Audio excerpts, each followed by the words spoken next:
Heyo, duckies and dice fiends. Welcome in. It is Tuesday. That means it is time for the Table Talk Show. As always, I am Kay here in one of the host seats, and I am joined, since David's absence, with our incredible co-host, Candace the Magnificent. Candace, who the heck is you? And what the heck is you doing here? I'm Candace the Magnificent. My pronouns are they, she, and I'm trying out a little sprinkle of he here and there. Yeah, we're seeing how we feel about it. I can be found at the Candace Marie on Twitter and Blue Sky. Not so much Twitter anymore. And then at Candace Magnificent everywhere else. Your boy is gonna try to stream this month. I don't know when, I don't know how, but I'm gonna try. I am excited to see what our boy gets up to. Thank you. And as usual, I am Kay, she and they. You can find me in chat at Chaotic Wholesome, because this is my thing. This is what I do. And on the internet's at damnfear.com on Blue Sky. And, this is the Table Talk Show where we talk all things TTRPGs, from indies to intersectionality. And we are going to talk about, and I'm going to be honest, there's a little bit of selfish side promo going on with this topic as well, but it also fits so completely and accurately, and my camera is doing a glitch thing occasionally. I don't know why. Bloop, bloop. Yeah, it's not done this. This is not Discord. You turn green on Discord, you behave on this. So It's gonna do whatever it wants. at some point, I'm gonna turn the microphone over to you for a bit of a soliloquy. I'm gonna go unplug this mother lover, plug it back in, and see if that makes it behave, because Good old fashioned plug in, plug out. yes. Plug in again. Okay. I'm good with So, as is very fitting given the state of things. Mm-hmm. we're going to talk about sad stories. And I feel like horror also fits kind of nicely into this as well. Yeah, totally. But like sad stories, stories of resilience, stories of powerlessness being overcome. Why do we tell these stories? Why are we drawn to them? Like, isn't the world bad enough? Why are we doing this? Why are we consuming these things? Mm-hmm. And why it's actually powerful, and we should keep telling them even though the world is on fire. Yeah. So I don't know about all of y'all, but my favorite thing to do when I am down and out emotionally is to watch media about other people's problems. That's my favorite thing to do. It can't be just anything. Like, some people can watch like Keeping Up with the Kardashians, for example, and have a nice, long, luxurious, entertaining time watching that kind of nonsense. This is not a judgment. If you are that person and Keeping Up with the Kardashians or some other reality show about people who don't deserve to be as rich as they are, if that floats your boat, cool, right? Feel free. I'm not going to judge you. It doesn't help me because those aren't real problems. I like dramas usually, right? Or a dramedy of some kind that is about someone else going through it. And the reason for that is partially because it makes me feel a little bit less alone, partially because I know the show is probably going to make me cry, but I already want to. And then the biggest reason is because in seeing someone process emotions, it gives me the permission and a safe place to parse through my own. As I'm watching that show, I might not be actively thinking about the fact that, like, oh no, my, rent is coming up and I think I might be short $200, right? Not thinking about that. I'm thinking about whatever is happening in, in Downton Abbey, right? Whatever the Earl of Grantham is going through at the time, whether it's a stomach ulcer or his dog is missing, just some low stakes problems. Star Trek is also very good for this, right? Watching episodes of Star Trek where something bad is happening to one of the characters, right? Miles is going through problems with his wife, right? Watching someone go through those motions and feel that pain and come out the other side has such a I don't know, it like cuts through the noise, the empathy that I can feel. Because Yeah. instead of someone feeling that empathy for me and me having to recognize that, like, yeah, I'm in a bad place and I got to stop for a second and really think about my problems and get all in my feelings and then probably feel bad for myself. Instead of doing all of that, I go, oh, Miles got it so hard. That poor man. And then by the end, I'm like, you know what? Your wife's not leaving you. Hey, DC, welcome in. Maybe you can figure this out. Your wife Right. isn't leaving. So perhaps you can rise above, right? Like, I'm not gonna lie, Downton Abbey caused me a lot of stress. mm, Especially the first season. Well, I guess mainly the first season because mhm, look, we all know I don't date. mhm, mhm. There are many reasons for that. One of the main reasons for that was I was watching Mary and going, that is exactly what I would do. Don't do it. Don't, no, it's not, don't. You're ruining your life, Mary. You're ruining your life. This is why I don't date. See, this is why I love Downton Abbey. It's so good. it was just too real. It's like watching Silicon Valley, or if you work in Mhm. .com or tech, or Yeah. watching Raven Quest if you work in video games. It's like, oh, this is too real. It's immersion therapy. I don't like it. Yeah. Once I got into advertising, I had to take breaks between episodes of Mad Men. Yes, once Mhm. things start hitting too Yeah. close, you're just in trouble. Yeah. Um, But if you can get something that is far enough away from your issues where you can kind of still process, yeah, that usually does the trick for me. And that's how I feel about telling sad stories, right? Is the loss that my character is feeling and the grief or embarrassment or shock that my character is feeling, I can safely feel those emotions while not having to deal with the ones I'm actually having. Not yet, and anyway. the other thing I really like, especially in TTRPGs, right? Uh, about sad stories, about horror, about even just arcs where there's a lot of powerlessness, is you generally, because it's a story, get to overcome it. Yes. And there really is something about putting that thing that hurts most that you now again, let's back up one second. There's a difference between using TTRPGs as therapy Hmm. and making everyone else at your table like, but also it is a great place to work through some issues. It Hmm. really is. If you know you're not just going to be trauma dumping on people, if you know you can do it in a healthy way that's not going to, you know, further trigger you. Right. You know, I had one of the most fun things about Godplane was sitting here and looking at these characters and going, I know these characters and I know some of the players. Hmm. What can I use this horrible world to empower not the character but the player behind them? Right. And that feels really good when you're like, I am going to put something that I'm struggling with, a piece of myself that I don't like, an issue that I feel powerlessness about in real life. I'm going to put it out there with this group of people that I know and trust, a GM that I know will hurt me in the ways I want them to hurt me, Hmm. and trust that in the end, it's going to come out okay. And that is going to help me significantly. Yeah.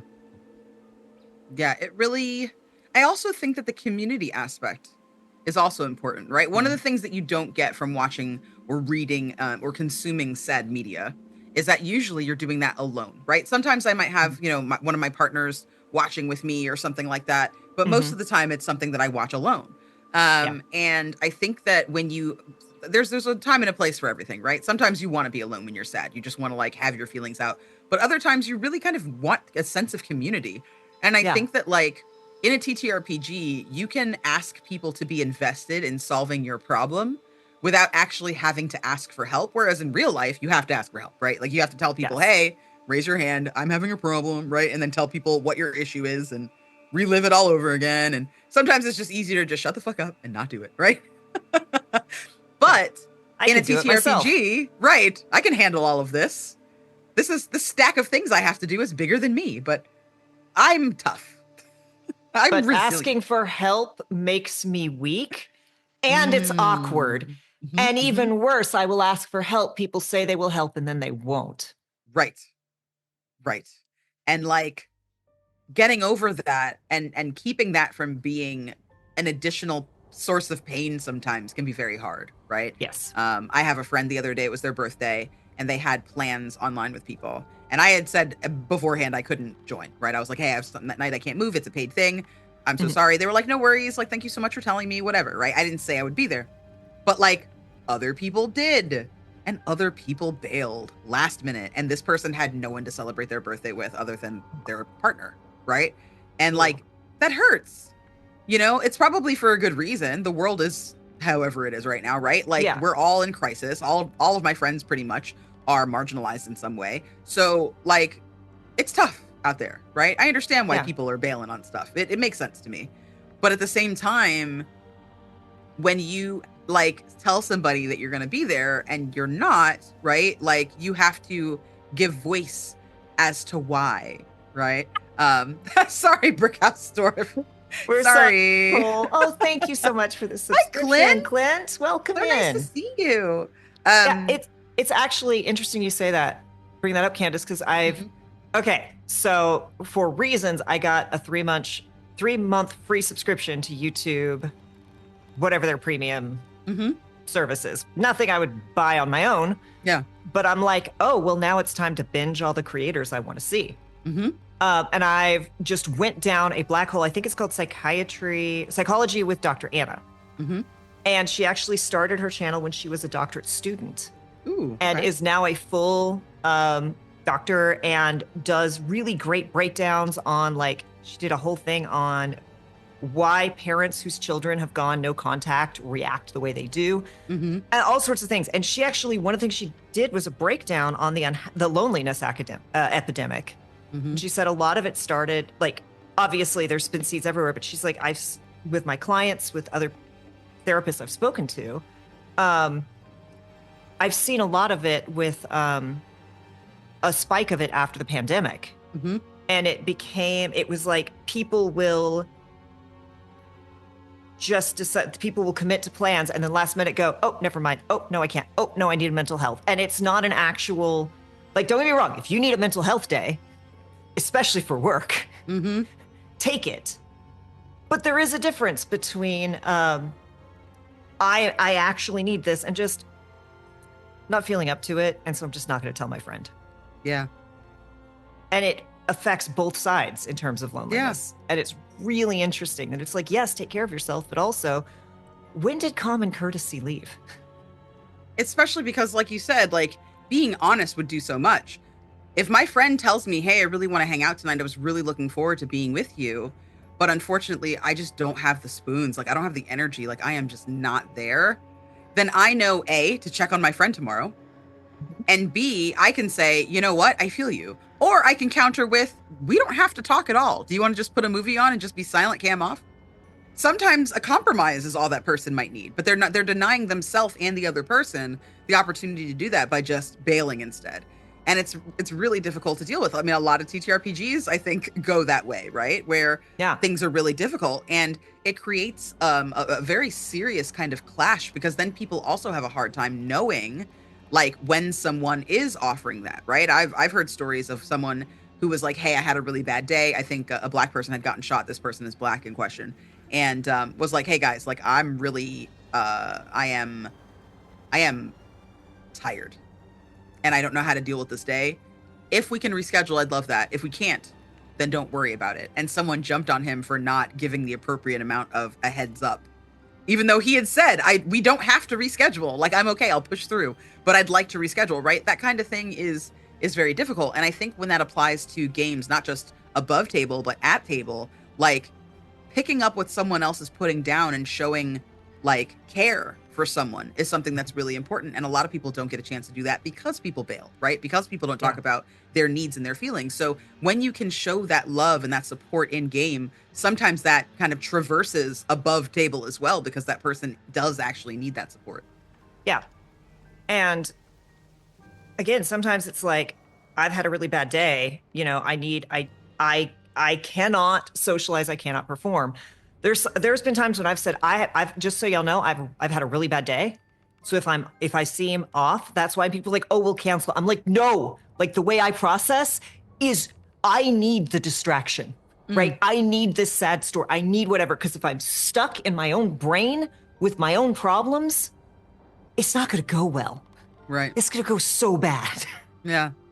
Yeah. Isolation is almost never the answer. And sometimes, and Mhm. again, bailing on something is not always putting yourself in isolation. You maybe have a partner who's really, or you maybe, so bailing is not always immediately isolation. But yes, Sure. correct. Sorry.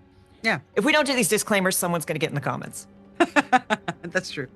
I feel like the reason that I really like telling sad stories actively is because I like to process things, even if it's something that I'm like afraid of, right? Like when I was doing frequencies and we kind of all came into that first session 0, the question was like, not just what kind of character are you making, but what are they afraid of, right? What is their deepest fear? And like nobody chose like spiders or werewolves or like demogorgons, right? Like nobody chose like a monster. Everybody chose something that was more of an emotion. So my character, their greatest fear is selling out, right? She's a punk rocker who is trying to grow into a functional adult, is the producer of the show, right? And is somebody who is very, very much trying to outgrow and outrun their knowledge, right? The way that other people see them, because everybody in the group, we play as like a college radio station that turns into a podcast that gets wider distribution. So everybody knows Vic as this person who's not serious. And for me, as like above the table, I wasn't afraid of selling out, right? But I was afraid of this transition that I was going through. I was having a hard time finding gainful employment in my field in advertising. And I was thinking about like OAN and like fucking Fox News and like other obviously likely middle to very conservative places were hiring, right? My old agency was hiring. And I was like, do I try for that job? And then like, if I get rejected, like which is going to be worse? Is it going to be worse to be back in that toxic environment? Or is it going to be worse to be rejected from a place that I don't actually really want to work, right? And I agonized over this, and my way of working through it kind of became Vic's struggle with how do I grow up and make this money that I know I need to make, not just for myself, but for my peers, so that we can continue to grow and build something real so that we have something for ourselves, right? Rather than focusing on my actual problem, it was more like, if the solution is building something yourself, what are the roadblocks to get there? Exactly. Yeah. DC, and this is such a perfectly poignant comment for DC says, years after my grandma's passing, I ran an adventure on a show that reflected on some of my experience with her Alzheimer's. So that's beautiful. I have lost one family member to dementia, and I am actively in the process of losing another right now. This week has been, and I definitely, when I go into games now, one of my lines, and I will straight up say, like, this is do not do, is dementia. And, memory loss is very different from that, right? But for me, it's like, I understand how a lot of people spin this. And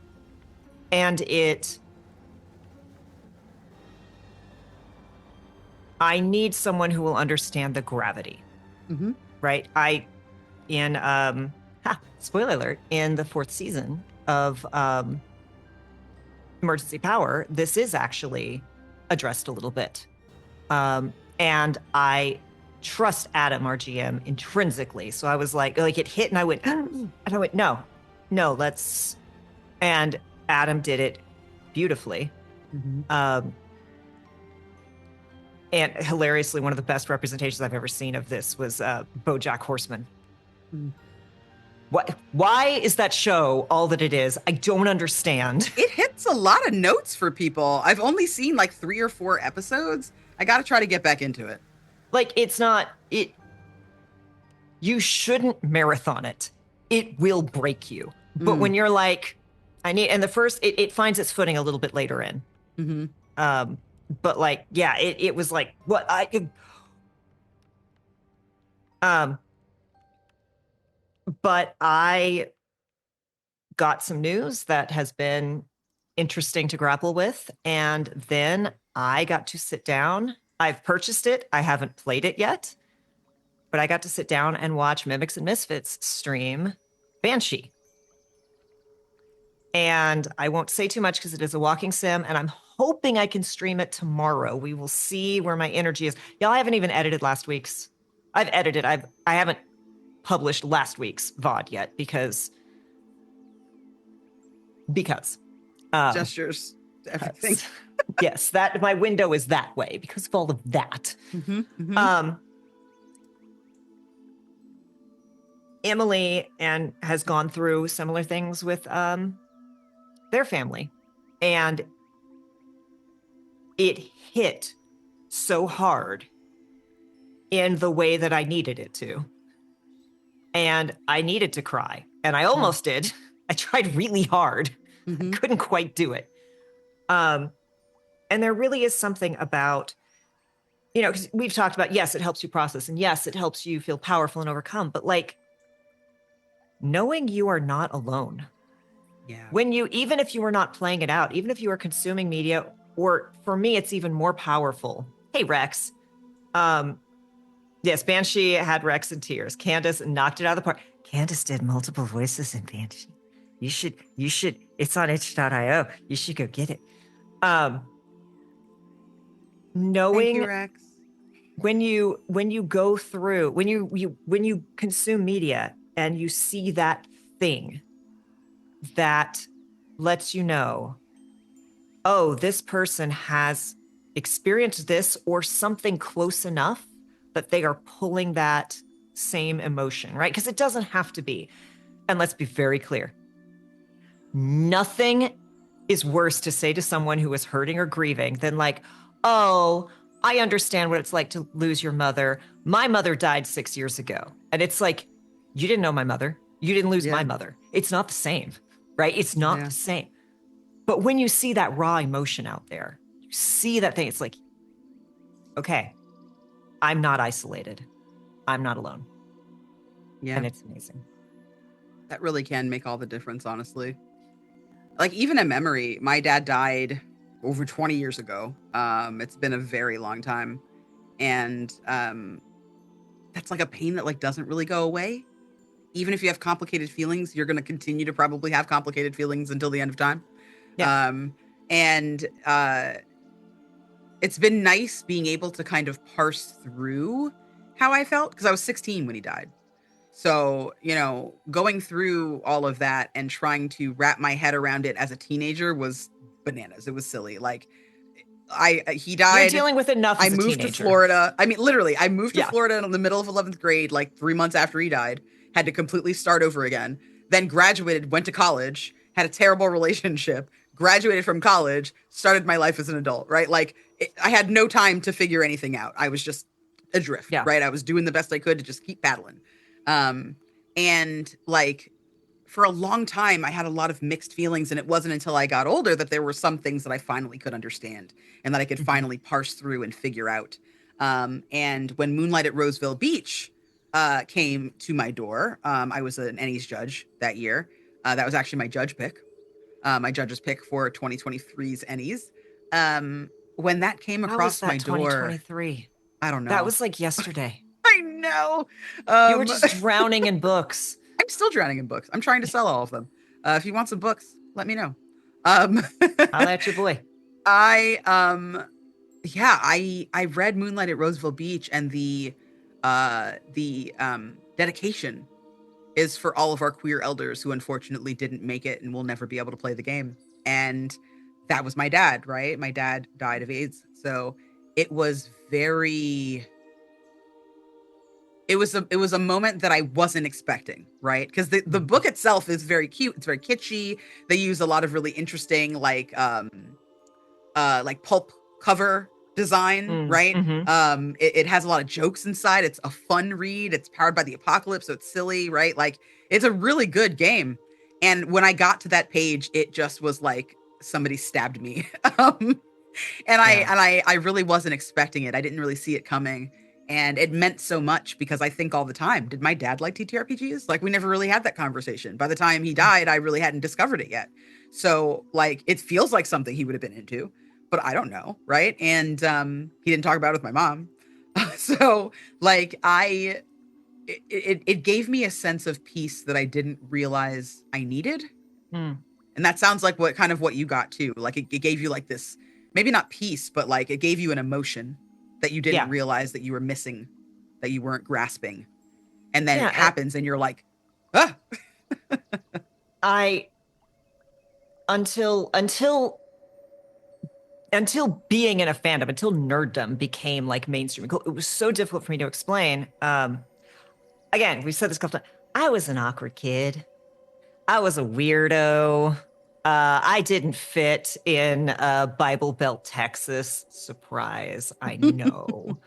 And I was just like, and again, with all of the white privilege in the world, and knowing I had all of that, like I went to the same school from kindergarten till I graduated high school. I'm in touch with one person, and we talk once every couple of years. Mm. Like I did not have, and we weren't close at the time, right? Like I did not have a real friend in the world. People hated me.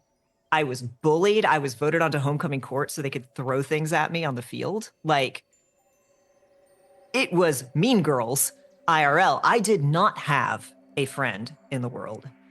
And I knew deep down it didn't matter how we were even wearing uniforms. So it wasn't even like fat, like it didn't matter how I wore my uniform, it didn't matter how I cut my hair. They were never going to like me because I was me. Right? Mhm. It was me that was the problem. Yeah. And then I found the X-Men comics. Mm. And even knowing this is fictional, even knowing this is not true, even knowing none of it's real, just knowing that someone else, even if they were fictional, had that experience, Yeah. that helped me so much. That's so wild. Because I had a very similar experience as the only black kid at my school. Mm. And watching X-Men when I was younger, because I didn't really get into comic books until I was a little bit older and I had like pocket money. Um Mhm. but like Yeah, like for me, it I started with the animated series. yeah, I remember my mom being like, I think you'll like this.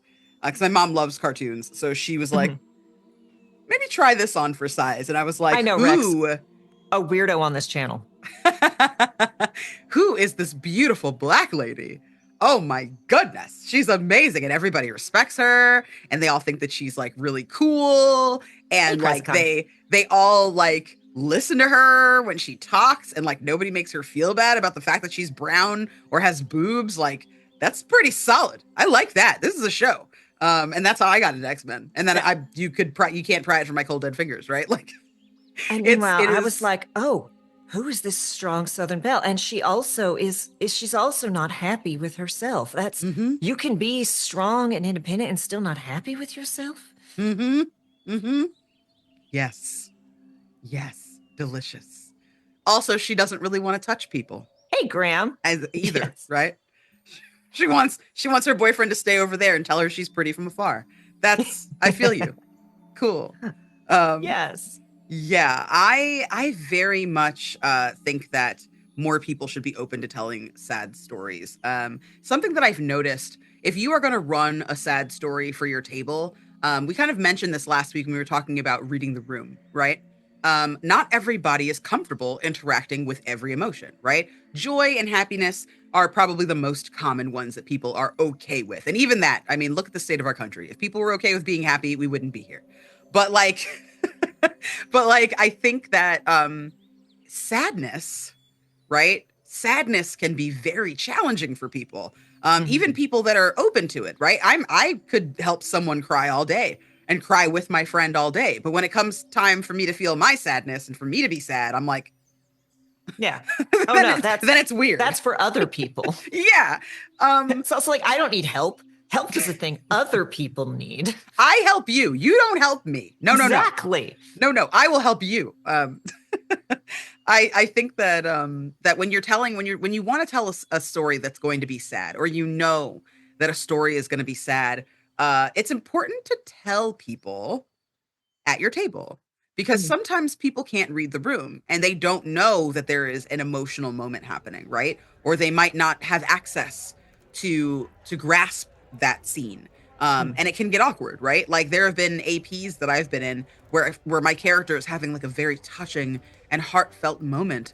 And another player was kind of just like, anyway, because they didn't Yeah. want to feel sad, right? They were having a hard time feeling sad. And I was prepared to have those emotions and I wanted to Yeah. have my scene. But Yeah. you got to Or make they're sure like, everybody's on board. oh, you're sad. No, no, no, no, no. That's not what this is. I got to cheer you up. I got to say something Right. I have funny. to fix it. Yeah. Yes. And it's But like, let me it's okay just to be sit sad. in this. Yeah. It's It's okay for my totally character okay to be sad. It's not okay for me. It's okay for my character. Absolutely, right? I see Clint saying sadness is inherently a lonely emotion, so feeling an empathy with it through media hits so much harder. Totally Yes. agree. And I think for someone that's in the game at the table with you, right? It's not necessarily the same thing because they're in it, right? It's not Yeah. media for them. They're like at the table Yeah. interacting with you crying or your character crying or whatever thing is happening in your arc. And I wish more people were open to sad storytelling because I Yeah. feel like opening that door that you're having a hard time, or even closing that door sometimes Mm. that you're having a Yeah. hard time closing, right? Being able to do that at table is so freeing in a lot of ways because you don't have to carry around all this extra pain with you, right? There's, even though it's fake, even though it's made up, there's still a release when you Mhm. tell a story like that, right? You still get it out in some way into the world. And I feel like sometimes that's the first step for me into facing what I need to face. Yeah. Very quickly, Rex said, scrawny guy who could see how everything is going wrong feels the weight of the world on his shoulders. Yeah, Scott, I get it. I get it. And then Rex went, no, I will be himbo. It's also a really fascinating thing in that by playing out these stories, by playing out these characters, by letting yourself, you can actually train yourself to engage with those emotions better. And I've told this story a couple times, but like when I created Soul for Emergency Power Podcast, I was like, okay, I want to play this character who has caused most of their own suffering. Mhm. Right? This is not raiders came and killed everyone I love. This is like, actually, I did this to myself. Like, and I'm aware of it, and no one hates me more than me because I know I did this to myself. And I was like, okay, so this is like how, if you want to know, you have to listen to the end of season 3 because that's when this all plays out. But I was like, okay, I understand. Like in my head, this is what happened. They felt rejected. This is how they reacted to that loss, right? And it was in their mind a genuine loss. And I was like, haha, this is such a silly overreaction. Oh, isn't this? Oh, it's so funny that they would. And then I lost my cat. And I couldn't listen to Soul's playlist because all of the songs about that were exactly how I was fit. And I was like, oh, I mean, mine isn't quite turned up to 11, but this is actually how I react to things. It's not so funny now, is it? Mm. It's a little close to home.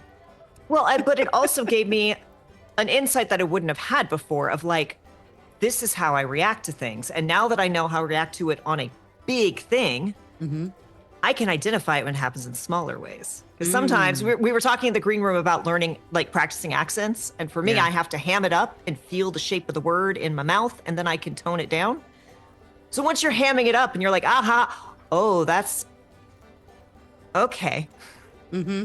I understand the range of that now and how Yeah. that could impact me. Yeah.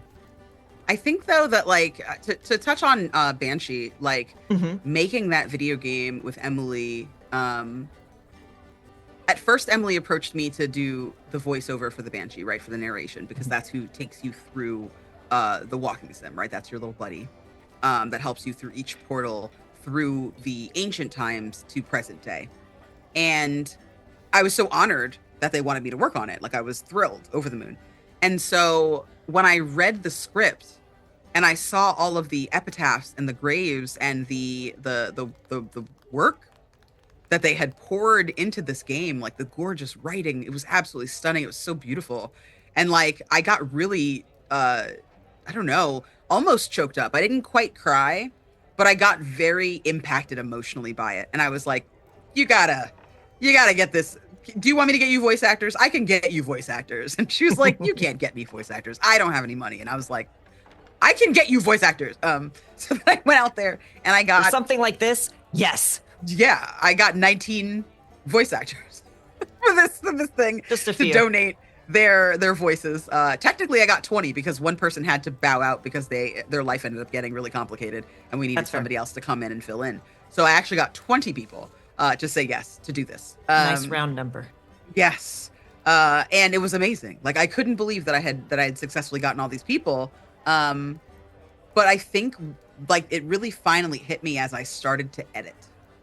Like I edited all of the audio in the game because like people were sending stuff in and everybody had different like noise levels and like balance issues, and I was like, Emily, what are you gonna do with this? She's like, I don't know, I'll pick one, whichever one sounds better. I'm like, somebody's got to edit this. So I was like Frankensteining pieces together, like doing it sentence by sentence to make sure I could choose each sentence appropriately. So I got the best one at the end, right? And like I really went in because I was like, this deserves the best, right? This is the best. My friend deserves the best. And if this is the best I can do, then that's what I'm gonna do.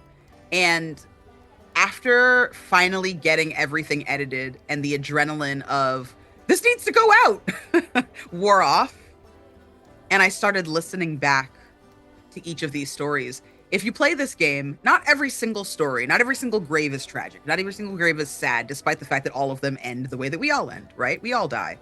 That's the one thing we as a human race have in common. Every single one of us dies, right? Us as the human race and the animal kingdom. What do we have in common? We die. So like I grinned so big at a couple of these stories. Like, like some of them are great. Some of them are all about fucking like saying fuck you on your way out of this world. Some of them are about like being really proud of somebody. Some of them are about embracing what you had now that you're gone, right? But some of them are horrible, right? They're not horrible to the point where like it's graphic or grisly, but some of them are just somebody lived their life and didn't get what they deserved. Somebody lived their life and couldn't survive knowing how bad things were going. Somebody, you know, lived their life and unfortunately had an illness that surrendered them, right, to their fate. Like each one just is filled with so much emotion, and I cried on my sofa for like an hour after listening to all of them back to back. And it was beautiful and it was powerful, and like that was a day when I really needed to let go. Like I had just finished a very scary period. I was really nervous.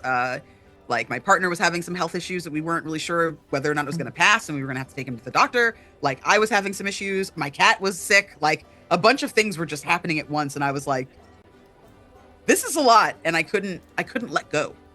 And in that moment, I was finally able to let go, and it felt so much better because I was on the other side of it, right? I was safe now.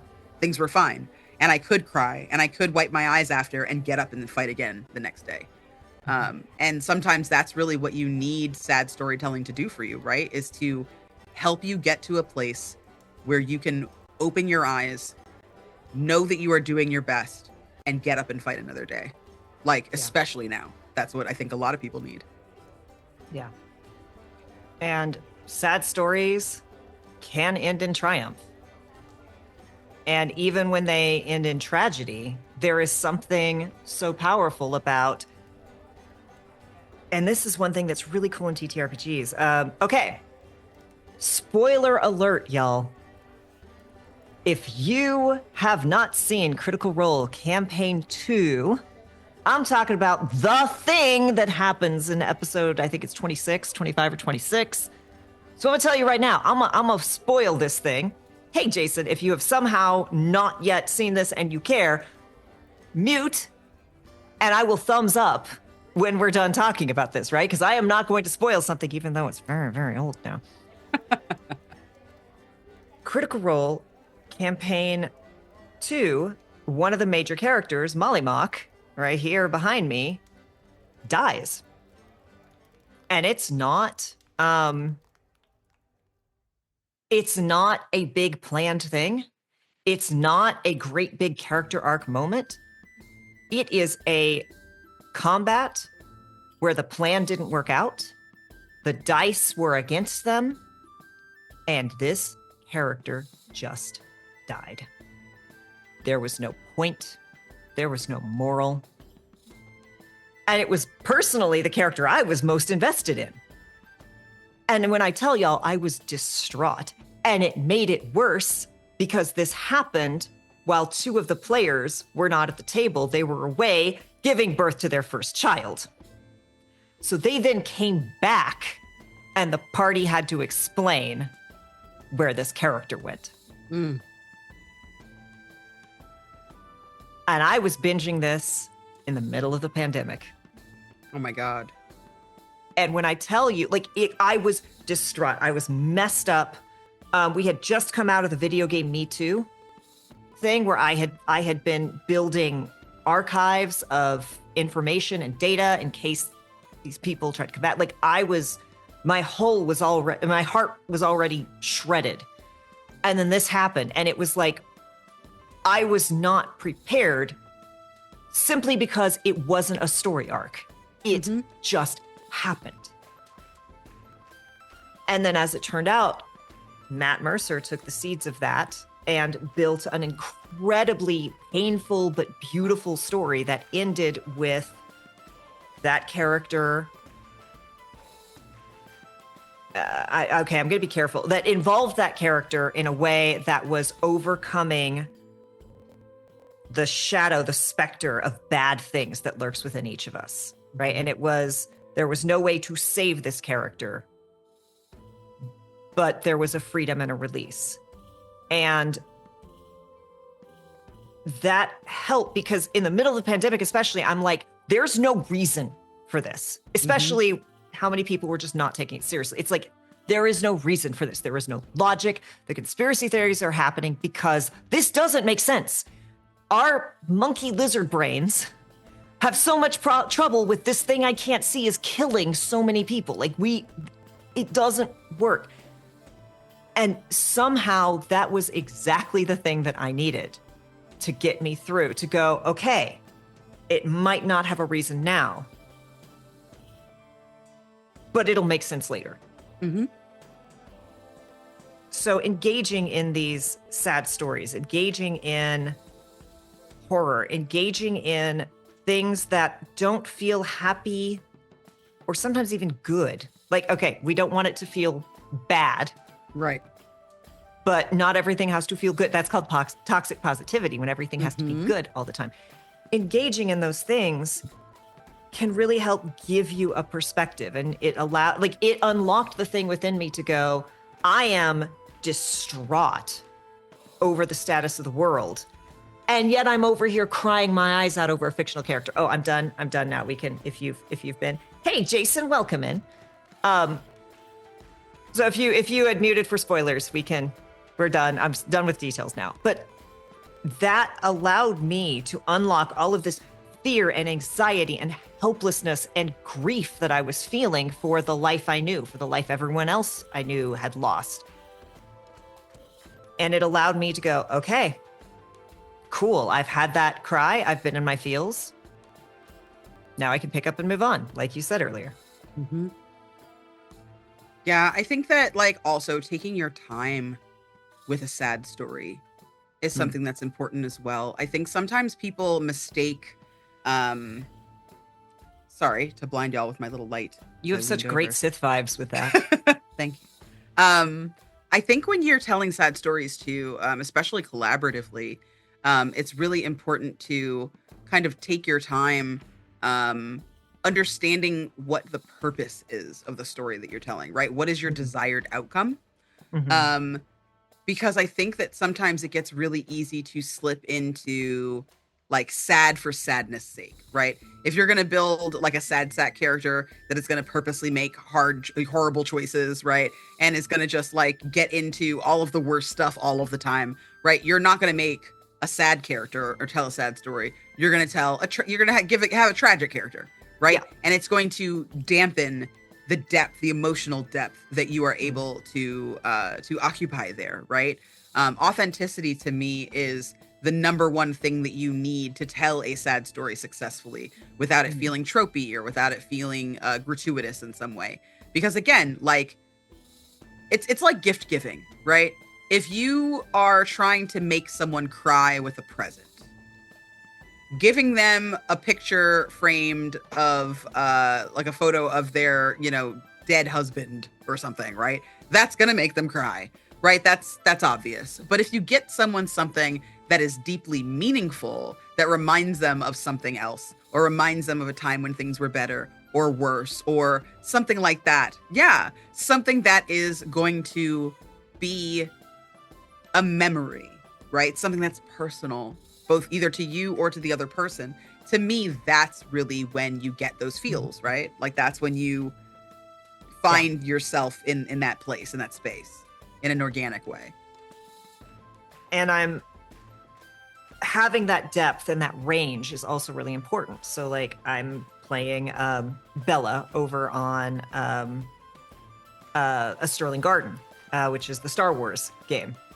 And Bella is a self-hating character with a lot of secrets and is like, I'm not invested in this group. Momo! Bad girl. Sorry, I tried to mute. It did not work. No, it was great. And I very easily could play her as like, no, I want nothing to do with any of this. I want it I'm being dragged. But it's so much more interesting. And we're hopefully going to have the audio files up soon because we did a whole scene between sessions with her and another character and then her with the GM's NPC who's leading our group. Where when characters are hurting, when characters have been blindsided by something, Bella's the one that just sits down and is like, so what's up? And is the shadiest of them all, so has zero judgment, right? And then we'll have this whole heart-to-heart conversation, and then we'll do everything she can to hide it from everyone else, right? She's never gonna go finish that conversation and go like, all right, so that one, she got this problem. It's like, no, I'm good with people, right? And that makes characters so much more interesting. It's like, why is this person so sad? And why do they hate themselves this much if they're this empathetic? If your character is just constantly sad, and look, depression is a thing, but also don't play depression if you don't actually know or understand it, right? Because you're not going to, don't play a depression character who gets a boyfriend and is suddenly cured.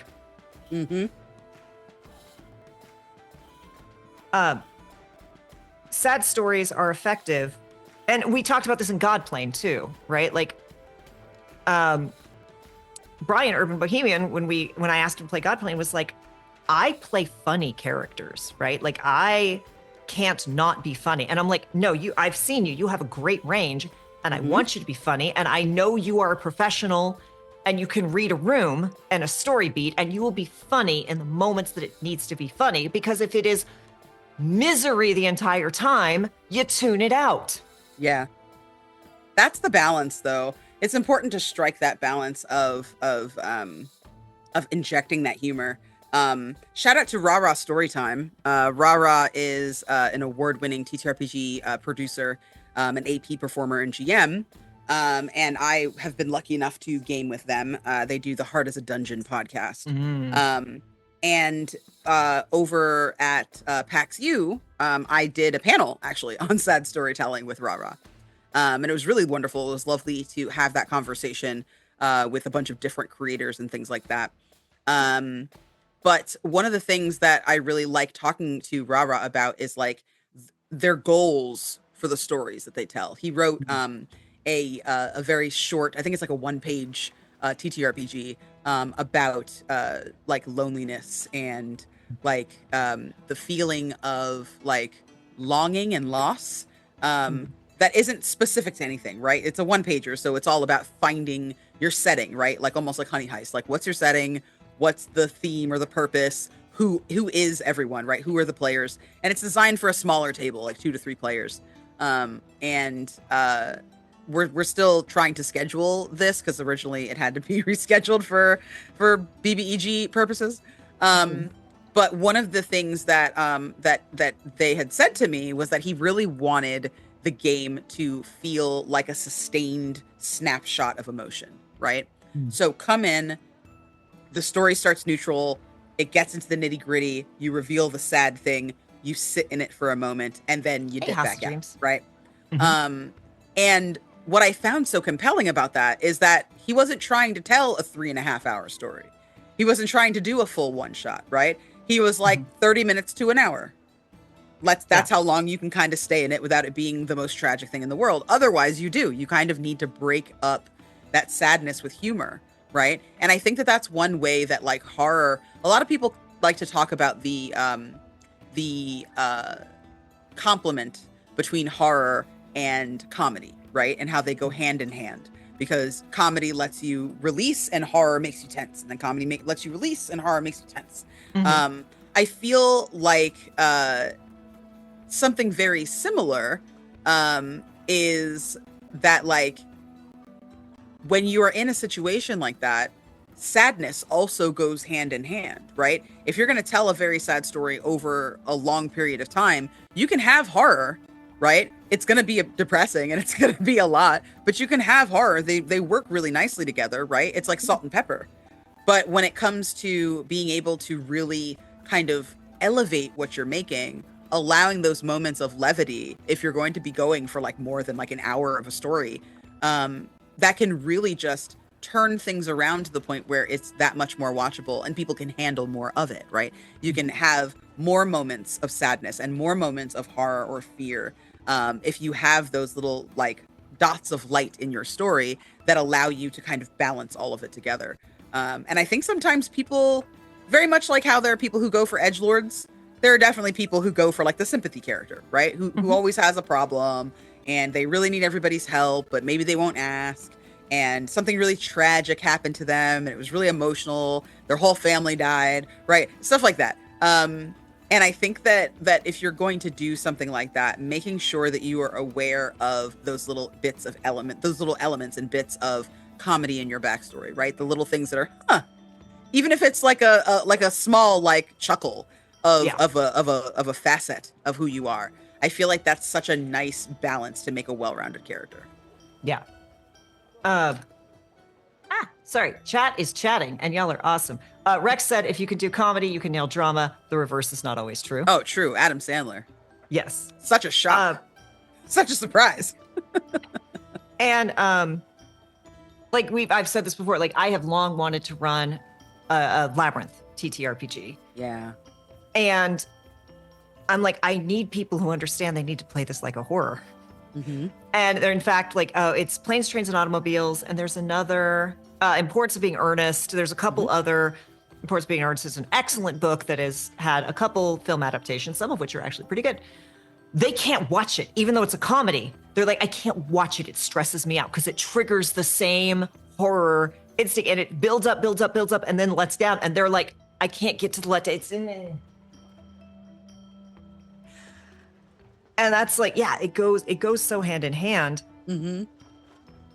And there is nothing better than getting through that really, really, like, my favorite thing is we get through this really intense, sad, heart to heart. Like we've had the really deep talk, all the feelings that come out, secrets are on the table, you know, we're all bloodied. And then it's like, all right, so about that Dristor fanfic. Could you hand that over tonight? Right? Like having that moment of like, okay, we have had this connection. Now we don't have to sit in this. We can let it go. We felt it, and it's okay to continue with the story. It's such a great signal too for everyone else at the table to go, okay, we don't, and even if it's only the two of you and then it transitions back to another scene with other people, it's like, you don't have to sit in that. You don't have to address it. Like, yeah, you can acknowledge it if your character wants to, but it's a great signal to just go like, okay, and scene, we're out. We're good. Yeah, totally agree. Oh, I see. Rex is saying, according to B-Dave, you can hold an emotion for about 10 to 15 minutes. You need that contrasting tension and relief, or else it's overwhelming. I agree. I think Yeah. the only exception to that rule is if you are sharing it with other people, right? Hmm. Like recently in the City of the Black Rose, Herald of Shadows. This is a spoiler for episode 3, I believe, 3 or 4. So definitely it's been out for like 6, 7 months at this point. Hmm. But again, if you do not want spoilers, I'm not going to be explicit with a spoiler. I'm just going to say that somebody dies. Somebody in the game dies, and it is a character that people care about, like it's a player character. And one of the other player characters that's at the table is Bill Wop. Bill Wop is a very sweet. So it's not Bill Wop. It's not Sorry. Bill Wop. Bill Wop is basically like a little sweet baby angel, honestly. He is a forest gnome who loves his wife. He lives in a very idyllic kind of countryside haven. He has the northern accent, so I don't remember if it's a northern accent or a western England accent, but it's basically the right yar, my love. How you doing there? Oh yeah, that kind of very sweet, round, very round vowels kind of Yes. sounding accent. So very endearing, very sweet, and he's very close I to believe this that's character. West. Thank you. Yes. He is close to someone who dies, right? A person that he's very close to dies. And this is a fantasy world, right? So he's like, oh, someone, medic. Where's a healer? Can we get a cleric over here? What's going on? Can somebody just like patch her up and, get this person back up? Or, can he be revived? Right? And no, right? This person is gone. And it takes Bill Wop a minute to recognize that, yeah, your friend is gone. Like someone has to come to him because he's still trying to do business as usual. He's walking around like, hey, get somebody over here and let me look at this thing and I got to check on my friend and whatever. Like he's still like in charge. And he goes through this scene of losing this person. And because it's just him, right? It takes a lot out of the scene, right? It's probably a 10 or 15 minute scene. And then they move on to another part of the thing or whatever, and another part of the story, and they continue. However, there's another scene where multiple people think that they're about to lose someone, and I feel like that goes on longer because it's a group that is sharing in the emotion. And I think that's the one exception to that rule of the 10 to 15 minutes. If you have a group of people who are mourning, Kay and I were in an episode of Outbreak, right? Wouldn't recommend it. The channel is no longer good, but it was very powerful when we did it. And that entire episode, I want to say, there's a couple of moments of levity here and there, but that entire episode is people processing the loss of loved ones from the previous episode, which it picked right back up, right? There was no break in between. It was like the end of the previous episode was you get on the helicopter, and the opening of the next episode was you're on the helicopter, right? Like there was no overlap. There was no time period that gave you like relief. That whole episode, for the first 40 minutes, it's grief. Then it's light for a minute when everybody like sees who did make it out, right? And everybody comes together.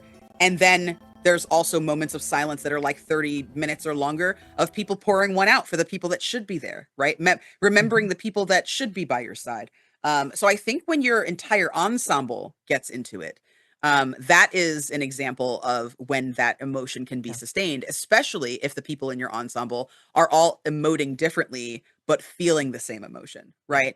Like your character was very differently emoting than mine, right? Like, but Nope, both I'm of fine. us were in it. You Nope, know what I mean? fine. Yeah, that denial was palpable, right? It was very strong. Because Burton is not fine. And it's obvious Burton is not fine, right? And whereas Dewey is like Grey Rock, right? I don't want to talk about it.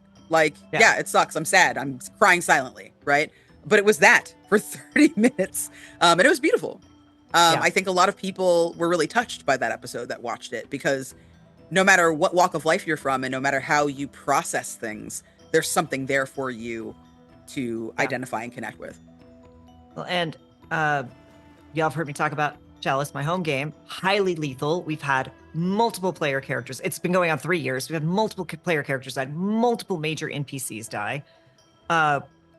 And we'd been like powering through, and we finally got to a point where we had a warden office, we had a little safe house. And in this, this world, light and fire is really important. So funerals are generally burning the body. But we didn't have bodies for any of these people that we'd lost.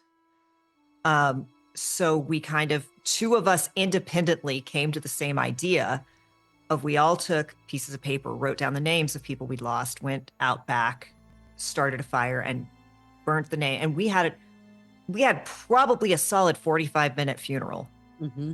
And it was incredibly healing for several reasons, not the least of which was one player character had died in a way that left the player feeling like he'd become a bad guy in the end. Like, and according to my character's understanding of the world, like, was definitely a villain. And when the player said that, like, oh, this person died, my character died as a villain, and I'm not sure how I feel about that, I was like, I need to fix this, because while my character doesn't know any better, I as a player know better. And I actually orchestrated, asked a question of the NPC who was closest to this guy and got her to elaborate. And then we had the funeral and more was said. And it was a great way for this player to be able to say goodbye to their character and also know we all, like, there are no bad feelings here. We all was not a bad guy. And like, that's another thing. And David and I did an episode on bleed. It was an interesting episode because it was in a little bit of reaction to Vampire the Masquerade and their how to play for bleed, which caused some interesting discourse. And I understand. Now, I don't experience player character bleed like some of my friends do. I have one friend that I play with where if their character has a bad day, their entire day is ruined. They can't, like, the headspaces start mingling. I don't have that. But as I've said before, I feel sad or bad for my characters if they have a bad day. If I have characters that I haven't played in a while, I will start to miss the character, which is a very weird thing to say. And I don't think, and just like, yes, this is a character I'm playing, but I also feel sad for characters I watch in other media, right? I think empathy is really important. And if you can't feel empathy for your own character, I don't know, that feels wild to me. So it is also really important, I think. Like, it is great to watch sad stories and stories of struggle. It is great to engage with stories and struggle. You should make sure you give yourself the emotional space, just as you feel bad for characters in movies, just as you feel bad for the glimpses of characters you get through song lyrics that make you cry. Yeah. Give yourself space to feel bad for, to mourn for, to have empathy for your own characters. Yeah. I think the grieving process for your character too, like that, taking that space is so important in so many ways. Like, I think sometimes one of the shields that I know I've thrown up before, and like y'all might have the same thing, or you might have a different shield that you're a fan of. Swap it out like you're Hey, Ilaria. in RPG. But my number one shield when something like that happens in game is, it's just a game. Right? It's just a game. I shouldn't be upset. Whatever, right? One time I was at a table where somebody killed my character. And it was a person that I had risked my character's life in game to save earlier in the exact same session. And it hurt really badly that this person had betrayed me. And granted, it was like a slasher final girl kind of game, right? It is not a, I actually think the game's called Slasher. It's not a game that you should expect to survive, but I had played so carefully. Because I was playing like the final girl archetype kind of thing, right? I was playing like the Nev Campbell or the Jamie Lee Curtis, so to speak. And I specifically made my character to give her a better shot of making it out alive. And I obviously was in it to win it, right? I wouldn't have risked my character if I was being precious. So I went hard, right? I went hard because I was like, you know, sometimes the heroine does do dumb shit and still makes it out alive. So I went for it. And this person had someone, they had a power basically that allowed them at the last minute to get out of the way of an attack and make someone else take it, right? It was like a weasel move. And she used her weasel move instead of on the guy that like was standing right next to her, but to entice me to come out of a hiding place that I had found that was keeping me safe. Right? Like I had found a really good hiding space and like the DM wasn't coming after me at all. The DM was like, okay, I mean, you found a really good hiding spot. I have nothing to say, right? Like I was in the clear. And this girl heard that out of game, right? Above table and was like, I want to have so-and-so come out of their spot. And I was like, okay. So she called my cell phone and my cell phone rang. And so a door opened in the room that I was in and I got scared and I ran out. And then she pushed me down the stairs instead of falling down the stairs herself, right? And at first I was like, whatever. My first instinct was to write it off and to not feel the feelings at all. I was like, it's a game. You knew you were going to die. The chances of you dying were pretty high. Who cares? It wasn't until I actually gave myself space. And what helped me was watching someone else play a similar game and not do that to their fellow player, right? Watching someone actively at the table choose to go out because that's what was right and good. I could use a power that's gonna mess somebody up, but I really don't want to do that to any of you. You all have played such a wonderful game. I'm just gonna take the L and I'm gonna die and I'll be a ghost, right? Watching someone do that is what helped me parse through my feelings on that issue, right? And it turns out that I was actually feeling a whole bunch of stuff. I was angry, right? Because I had done something nice for this player in character in the game, and it didn't seem like that mattered at all. It felt like I wasn't welcome because it was a channel that I had not really played very much on. I'd played like one other game on this channel and this person was a regular there. And then in addition to that, I was sad because I had done everything I could to be the best player that I could and to make the best character that I could, right? And I didn't really get a fair shake. I could see if I died because of something that I did. That's fine. I love that shit, right? Yeah. Oh, you ran down a dark corridor. Why would you do that? That's stupid, right? Cool. Yeah. I did that to myself. That's fine. But like it was metagaming. Yeah. And that metagaming. That's what Rex just said. It's messed up using over the table knowledge in game. Yeah. And so like what's interesting is that On the Lines and Veils hadn't been like PvP because it was a game where PvP might happen. And I really wasn't worried about that. But after this experience, after like this other moment happened where I was able to kind of use someone else's experience to process my own emotions on the issue, I was able to actually feel lighter about it and not have to make an excuse and not have to throw up that wall or that shield. And I think there are a lot of people out there. I don't think I'm alone in throwing up a shield when you don't want to have to deal with something, when something's a little too loud or a little too close to home, right? And you're just like, nope, I'm not dealing with it.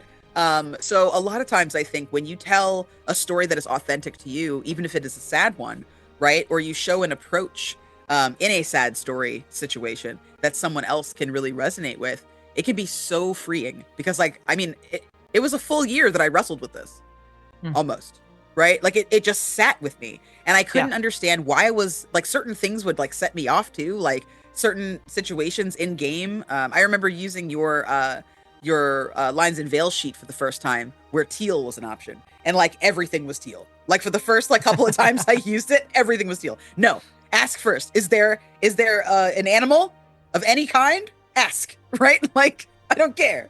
I need everyone to tell me exactly what's going on all the time. Like I didn't realize how long I had been sitting with this negativity and this distrust now of other players because this person was so cavalier with their behavior at the table. So if you find yourself in a situation where you are challenged at the table, try to open up and feel those feelings fully, right? If you can. And if you can't, if you're finding it's really difficult, ask your friends, see if anybody has any media that they recommend, whether it's a tabletop, episode or story arc or something more like, TV or film or a book or something like that. I really do find that when you need to process emotions like that, it can be really, really cathartic to get it from somewhere else passively, right? And we've kind of touched on that before, saying that, but like for me specifically, it was this freedom that came from seeing someone else address it the right way. Yeah. And like I am, okay. I'm going to state a thing that I think everyone knows. I'm pretty precious with my characters, right? Like in fact, there was one player There's a player who I have no problem with them as a person, but I never enjoyed playing with them. I played with them for a long time. This is the same person who apparently didn't like me and didn't like how my character was treating them and didn't tell me for over a year. Mm-hmm. And I was like, because I build characters to feel things, to answer questions, to like, I go to, like, y'all know, I'm incapable of half-assing anything, right? Like, if I'm building this character, I'm going deep. Even if it seems like a joke character, my Paladin of the Flying Spaghetti Monster was me grappling with religion, right? Like, yes, it's funny, but it's actually me going deep on a thing. And this person's like, if this character dies, I'll just roll a new one, right? And that's not to say we're completely incompatible, but our approach is very, very, very different. Mm-hmm. And I was just having trouble like connecting with this person and figure, because I love to pull in other people's threads and other people's stories and let's and I just couldn't connect. And to this day, I don't know if it was just them going, I don't like you, no, or if it was just a completely incompatible, like, they're like, but like, their character died. We did an entire funeral. This person's like, wow, y'all were way more attached to this character than I was. Wow. And I was going somewhere with this story, but I think I've lost it. That's okay. It'll come back. I am very precious about my characters. So this person, like, complete polar opposite of this person. But if it is the right time and way for my character to die, oh yeah, I want that character to die. I don't want my character to die because 2 bad dice rolls in a row, right? That sucks. I don't want my character to die because someone betrayed me out of the blue using meta knowledge, right? If this has been set up, well, hell yeah, I'm into it. But like, I was playing in a game that was supposed to be light and fluffy, and we were basically up against a Tarrasque, and some stuff had gone really wrong, and we needed to basically figure out. We had to do a thing. We had to get the MacGuffin into the Tarrasque's mouth, and the GM was clearly a little bit stumped as to like, how are we going to do this? And I'm like, it was Brandon actually. I'm like, Brandon's going to jump up. He's going to kick the ball like a soccer ball, and hopefully won't go in with it, right? It's all going to come down to a roll. And the GM's like, you recognize your character will die. If this roll goes bad, your character might die. I'm like, if this is how this character goes out, that's great. This is exactly what Brandon would do. And Brandon would be happy that I scored a goal and I got to save everyone else. And I went out like a hero. Cool. Right? Like, no, I don't want Brandon to die. But if this is how it goes out, if it's this awesome arc that then allows everyone else to go back and carry on this story, yeah, great. I am down for my character to die, and I'm down to sit in that sadness and that loss. Mm-hmm. But again, not for a bullshit reason. Yeah. Not for a bullshit reason.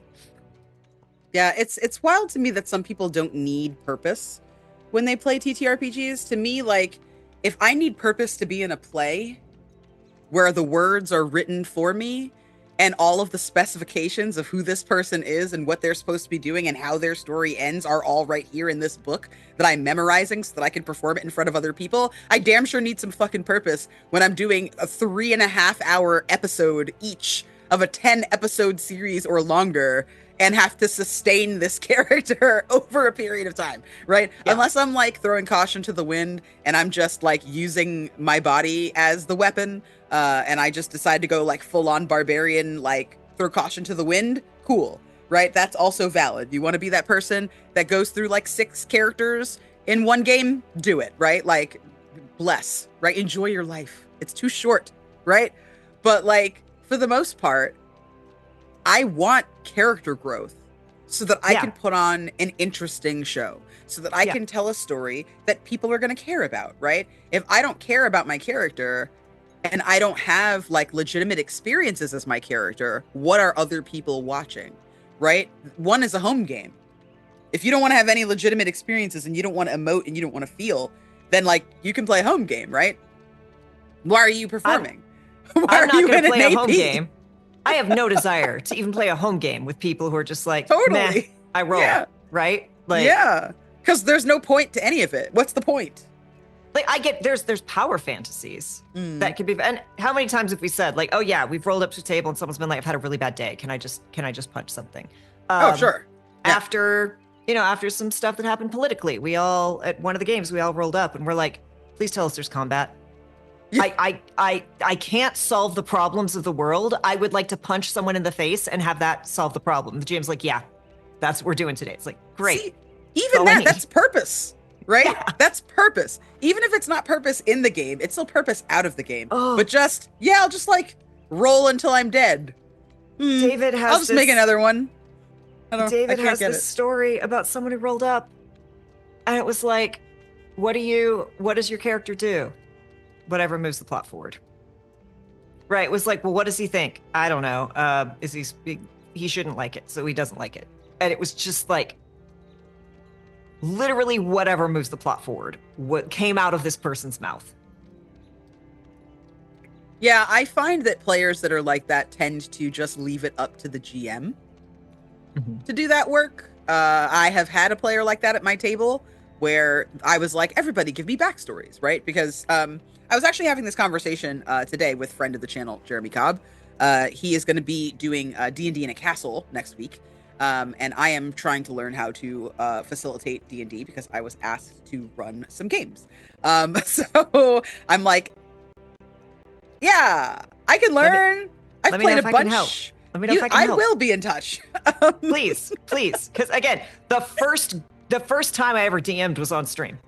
Yeah. Yeah, no, I make choices. You are high on the contact list. Number choices. one, in fact. I'm not saying they're good. I'm just saying they're choices. Yeah, one of my things was I was like, you should start rewatching Godblade. So that's probably gonna happen too. But like I was talking to him about his process and how he prepares, because if you guys don't know, D&D in a Castle is a 3 to 5 day event, I believe, most of the time, where you go to a castle either in the US or the UK. I think there are like 2 different locations in the US or 3 different locations in the US, and then I think 4 or 5 in the UK. And you pay like $3,000 and you get to game with a celebrity DM, right? And it's in a fancy castle and you're in a beautiful room and you can dress up, and it's just like 3 days of gaming, right? You wake up in the morning, you eat your breakfast, you sit down, you game for 4 hours. You take a break, you eat lunch, you sit down, you game for 4 hours, you eat dinner, you have a decompression session, you wake up and you do the thing again tomorrow, right? Like, it's very intensive. And for a DM, I'm like, how do you prep for that? Because your players are going to do whatever the fuck they're going to do, right? Like, they're always going to do whatever they're going to do. You can't write anything for that. So being able to talk to him about his process and see how he does this was really helpful. And in that conversation, we were talking about, what do you do? Because you're not dealing with performers, right? You're dealing with just regular people most of the time that are here to enjoy a good time. So how do you prepare for the players that don't give you a backstory? There are some GMs and DMs out there who are excellent, right? The GM who was I'm his gaming Padawan, right? Shout out to my sensei Carl. Carl is very much the type of DM that's like, you can give me a backstory if you want, or you can show up to the table, tell me who you are, show me who you are over the course of the next however many episodes, and as you reveal more and more and more about yourself, I will make you things in game to interact with, right? Carl is very much a GM that wants to react to what you're bringing to the table, right? Because he knows that not everybody's going to have a serious backstory. He runs a lot of convention games. Whereas for me, because I'm doing APs, right, I expect my players to come with a backstory. And Nothing when I first started, me out more than a player who won't give me a backstory. Oh my especially for something like Godplane. Especially for something like Godplane. Like, you need the meats. Yes. So for me, I wasn't running anything. This was before I was even streaming, and I wanted to try something different. Because I had seen a little bit of Dimension 20, I'd seen a little bit of Critical Role, and I was like, okay, well, how do you make a world for these people that are at your table? Especially because I was running a module, because I didn't really want to have guesswork. I wanted to make sure that I knew the rules and could focus on that, so I used, like, whatever was in the book, right? We were working on it, we were doing a setting, and I was like, I'm just going to use the adventure in the book. And that's what I did, and it was wonderful. I was able to homebrew as I went on, and kind of flex my muscles. But at first, I wanted to start off safe because I'd never done it before. And so I asked everybody to give me backstories. And it was such an interesting exercise because I don't think anyone had really been asked that before. Like, Carl definitely wants to know like where you're from, right? And like, what's your home life like or whatever. But it's all very broad stroke stuff. A lot of it gets brought up and covered in the game, right? In the session. Rather than here is a Google Doc that I have written that is several pages long about all the information that you need to know. So so yeah, right? Like I just kind of instinctively was like, they're playing as kids. So I need to know who they are, right? Mhm. You're not going to find out who a kid is like while you're playing necessarily, because sometimes kids make stupid ass decisions. So if someone's making a dumb decision, that doesn't mean they're a dumb person. It just means that's how their kid is reacting, right?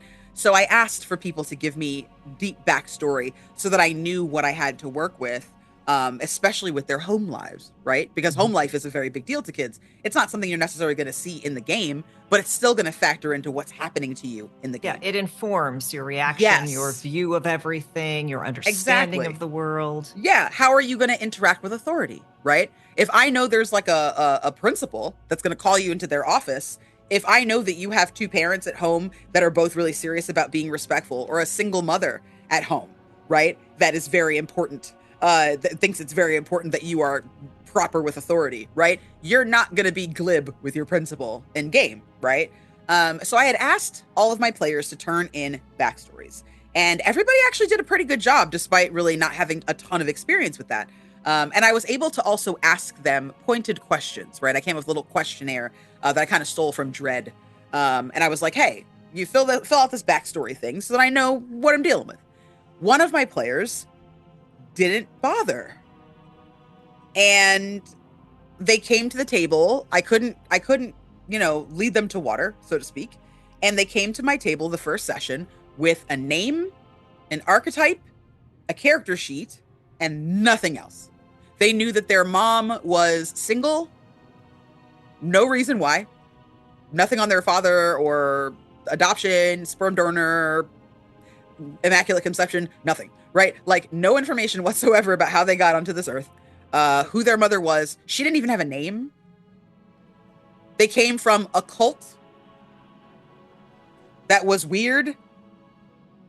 And I'm like, okay. So every session that this person would come to, I would have to tell her more about her life. And it was awful.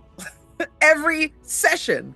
I'm like, your mother's name is Diane. Oh, that's right. Hi, Diane. You call your mom Diane? Oops. I mean, hi, mom. Like hours wasted with this person, and it never got any better. We got to the end of the campaign. She ditched like the last episode. We ended up solving the problem without her. Like it was really such a time suck. And I feel like when people won't interact with you and won't engage with you, you're not going to be able to tell the best story you can. Yeah. Like you can have the best DM in the world. If the players don't show up, you don't really have a game. Mm-hmm. Like it's so stressful when people do that. So if you're ever in that situation where somebody just like refuses to engage, ask yourself, is it emotional, right? Because one player gave me a seed that I don't think they thought I was going to make emotional, but his dad had a drinking problem. And I was like, that seems fixable in this world, actually. That seems like an outcome, right? Changing that. And sure enough, there was an episode where there was a session where everybody like left for the night and didn't call their parents. And so they never came home. Nobody called to say, hey, I'm sleeping over so-and-so's house and try to lie. Nobody did that. They just went out on this trip and they were away until the sun rose.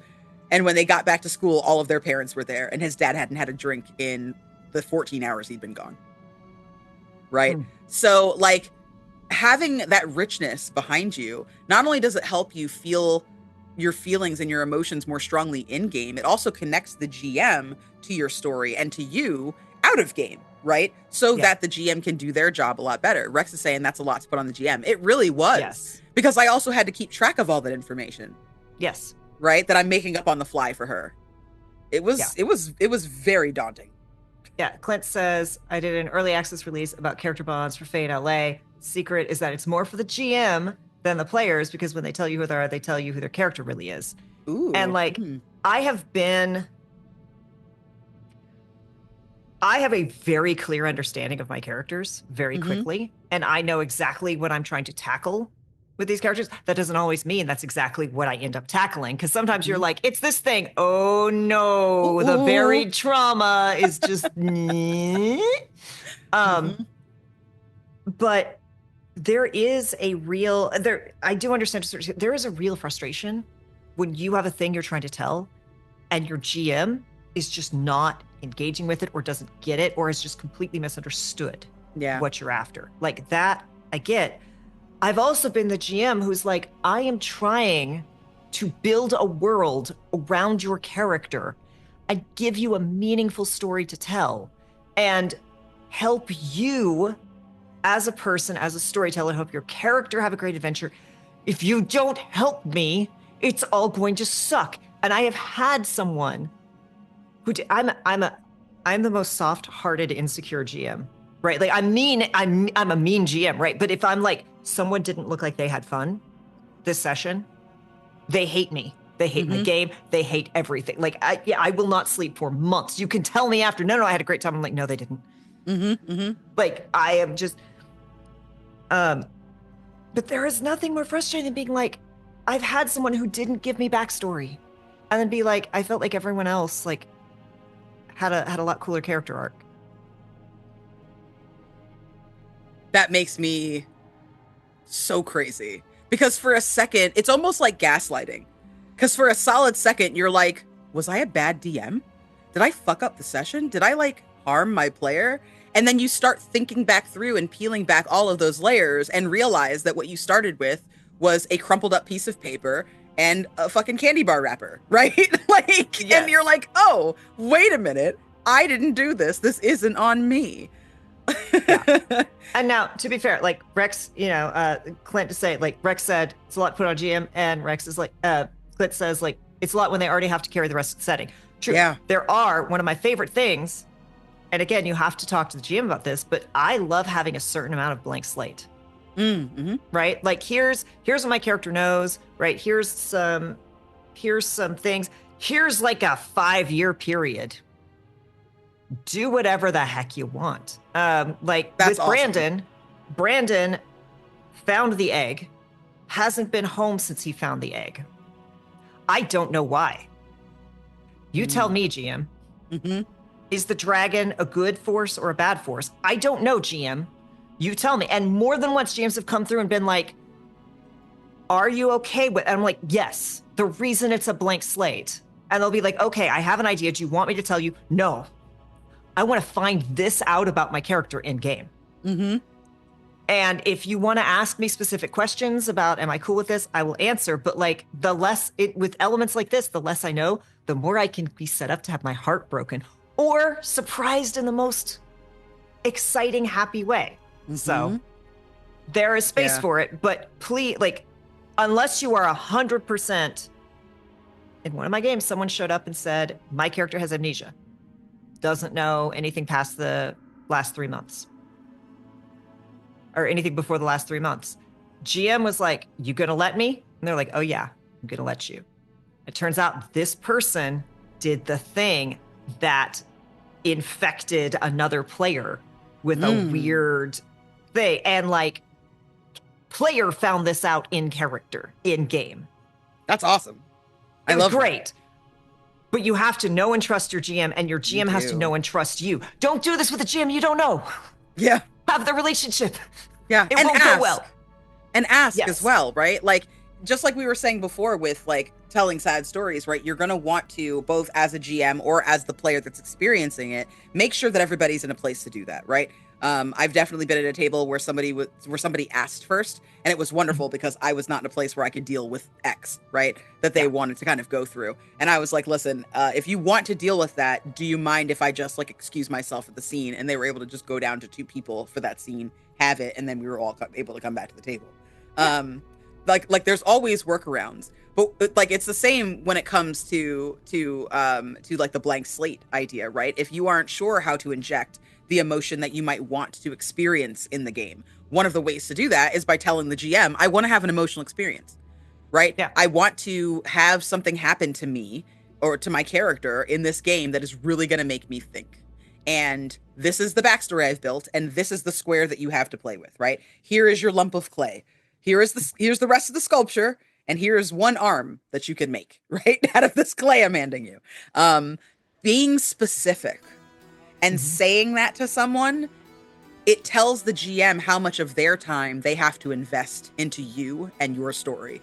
Because if everybody is like, hey, I'm a blank slate, then the GM is writing the characters and the story, right? Yeah. But if you're like, if each of you is like, this is what specifically I don't know about my character, telling someone what you know is just as important as telling them what you don't know in that situation. Yes. And you should be as clear as possible. Because that's really where like the excitement comes from, right? That's how you can tell the most interesting story. That's how you can feel the widest range of emotions. Especially even like with Clint, what Clint's saying about character bonds, right? Some people kind of don't want to make character bonds, like they're fine like lone wolf in it. And that's valid. If you have a character that's lone wolf in it because they are a lone wolf, right? And you are making this, you know, this archetype for yourself where you want to eventually warm to your party, right? That's great. I'm playing a character like that right now in season 3 of Bloom and Blight. I've never played a character like that. I have seen you do it so many times, and I was like, what is this like? So I was like, I play a character that I think Kay will like. So I picked the Stranger playbook, right? And that's all about like, you can't make bonds and connections when you use downtime with someone. You like, they get a string on you, but you can't take any strings because you're like not feeling it. It's really good. It's really good. I have a lot of problems with that system, the way that it plays personally. But like the concept is fantastic. Especially because my character has a very tragic and sad backstory, right? Like their sister passed away and they're like living in her shadow. And they can't find their way out. It's granted, it is a room of their own making, but yeah, they can't find their way out. I do feel like that is, again, it's also not my favorite system, but I feel like that's a good system to try out that archetype because you do feel the constraints, right? You do, people get strained because that's the problem with so many people who want to like edge monarch, lone wolf, and they don't form any connection and they're like, nope, that doesn't affect me. No, and then it doesn't mesh. It falls apart. The thing. Yeah. Yeah, it's not sustainable, especially when you are playing with a group of people. And I think that like what's nice about my character arc, right? I already know that my character arc is eventually there's going to be one person that cracks the shell, right? And that person is like my guy. If you watched Arcane, right? Like Jinx is a very tragic character. I think a lot of people idolize Jinx, similar to how people idolize Harley Quinn, but both of them are characters that are better than what they have and who make really self-destructive decisions, right? That's the reality of both of those characters. And you can embrace them for that, but you should know that that's who they are when you embrace them. And being able to watch this newest season and the decisions that Jinx makes and the connections that Jinx makes. I'm not going to say too much because it's still pretty new and I don't want to spoil anything for anybody.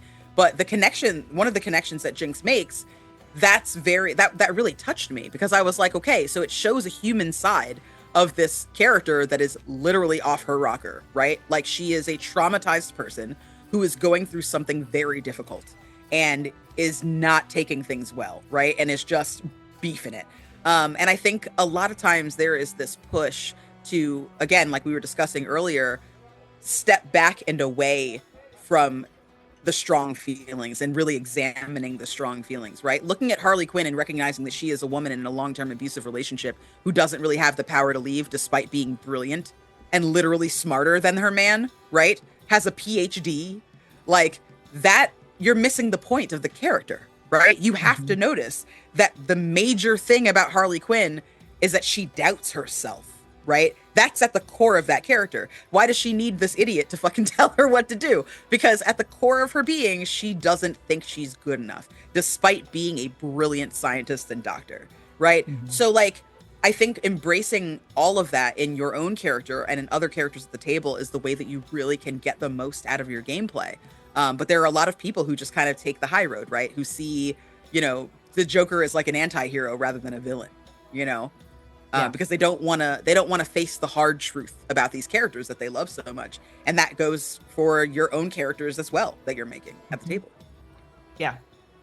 We had a panel at PAX Unplugged. Someone like this was my favorite, and we're Oh, wrapping your up villainy very panel. soon. But yes, Mhm. it was so much fun because one of the first questions that was asked in the Q&A was someone was like, "How do I deal with a player who says my character is a lawful good paladin, so therefore anything that I do is lawful good?" And I was like, and then the last question of the panel was, how do I play? Like, how can I get in the headspace of a bad guy? How can I play like this bad guy who will do anything? And we had to wrap it up, so I didn't get to say it. But like the first thing I was just like, remember the first question? Remember the question about I am a lawful good paladin, so therefore anything I do is lawful good? That's it. Play that. Yeah. That's your villain, right? That's it. Mm-hmm. And that was actually kind of a little bit of the inspiration behind Godplane. Was I had this character in my brain who was like a leader of the fantasy version of the Crusades, right? Went on this massive crusade, liberated a holy land, was a decorated leader, and then dies and realizes they did not do their god's will. Their god did not want this. They did the bad thing and didn't realize that until after death, and were going through a kind of purgatory, way to can you redeem yourself after death kind of story. And I could never get it right, and that seed developed eventually into Godplane of how do we speed run a small group of characters who maybe they aren't bad guys, but they have done things that could definitely be bad. And how do we speed run that arc in a fulfilling way? And that's literally what created Godplane was like, how do you deal with something so tragic that you cannot fit your head around in life? Yeah. Especially when it's your undoing. I love when characters are their own undoing. Like, Yeah. that's my favorite. I don't want someone to come in and kill my time. entire town. I want it to be my fault. Yeah. Spoiler Agreed. alert for Bella. Self-sabotage. I don't know anything about that in character or IRL. We don't have to talk about it. Yeah. In summary, sad stories, scary stories, stories of discomfort, of sorrow. They're incredible. They are things that we need. They are cathartic. They help us grapple with our own emotions, and they help us know that we are not alone. Yes, villains think they're the hero of the story. Absolutely. Look, Magneto was right. Still a bad guy, but he was right. True. As was Killmonger. No. No. Yeah. Do you have any closing thoughts on this, Candace, besides go by Banshee? Yeah. I think Go by Banshee is my number one. It's pay what you want. So if you are broke right now and you still want to experience the game, you can download it for free or for $1.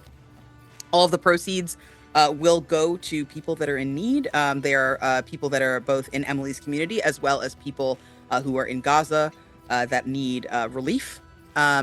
So yeah, it is fully voice acted. You will be supporting a lot of artists. All of us donated our time as well. So it's fully a charity project. List off some of them voice actors. Oh my goodness. That you dragged in. It's incredible.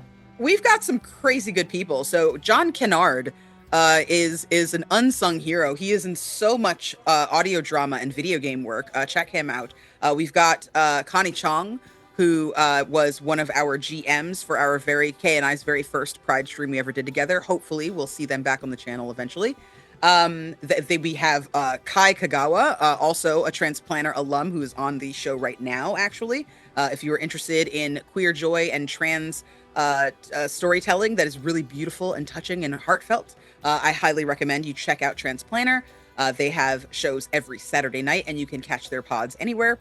We also have Lev Rodriguez Shivers, who is also an outstanding performer, also a friend of the channel, a friend of mine and Kay's. Hopefully we will get them for something that might be coming out. We might be doing another Magnificent Pride. So, keep your eyes cowboys peeled too for Magnificent Pride and probably some real awesome gay cowboy love in action later on this year. And we've got Piper as well. Shout out to Piper, who played Peppa / Bastion in Godplane. Also a very lovely friend of the show. Mhm. Emily, who is our moderator, Seal B Games, Salty Queer. Emily is amazing. Wrote everything themselves alongside Chris Kitts and I believe Matt Papalardo. I think also helped write for Banshee. Um, just really great. S.H. Cooper did a fantastic job as Barbara Toman. Misha Bakshi, Chase Via, fantastic voice on Chase Via. Kieran Daly and Luke McKenna, as well as Anne O'Donoghue. All of them are actually native Irish people who donated their Hey, voice hi. talents to us. So there's some wonderful, wonderful people in this game. Truly Mhm. outstanding. If you're looking for something, if you want to download not just one but two video games, you can also check out Monaco 2 by Pocket Watch Games. The demo is live right now. I believe it'll be coming out in the next month or so in full release.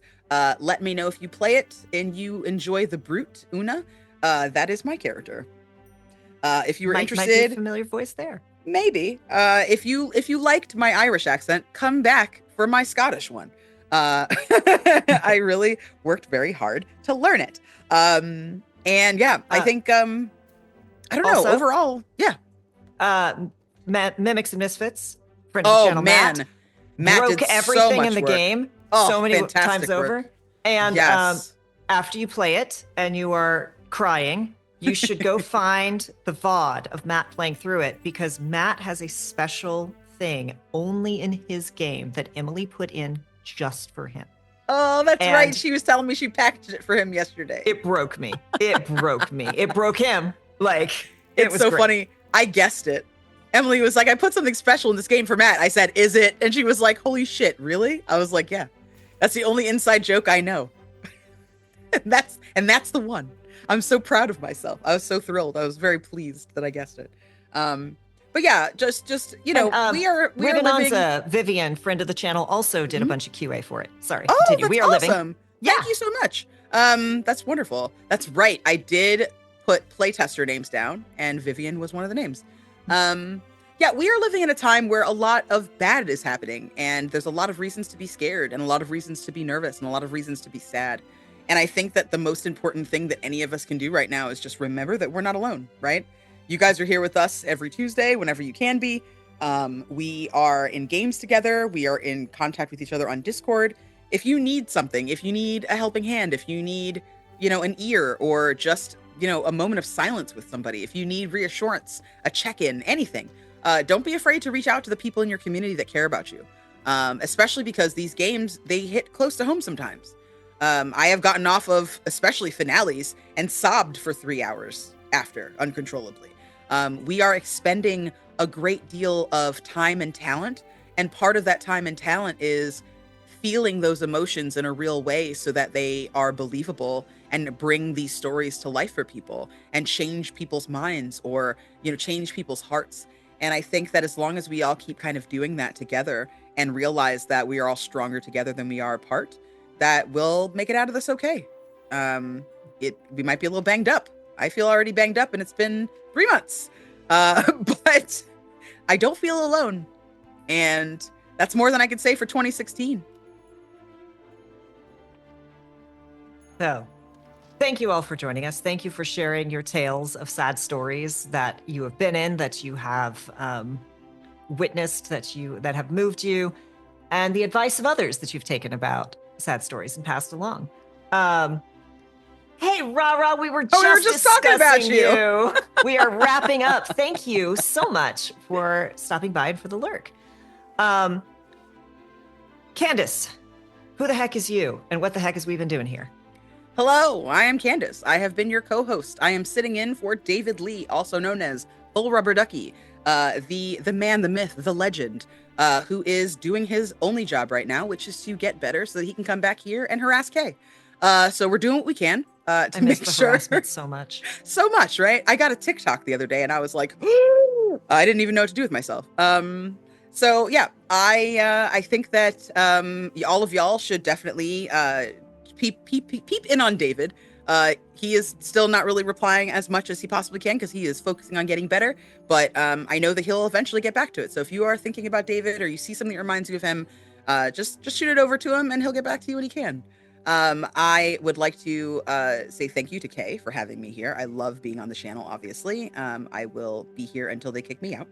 The lights can go off, and I will still just sit here in the dark. If you want to see more of me, you can find me at the Candace Marie on Blue Sky, as well as at Candace the Magnificent everywhere else. I am hopefully going to be streaming Mass Effect soon.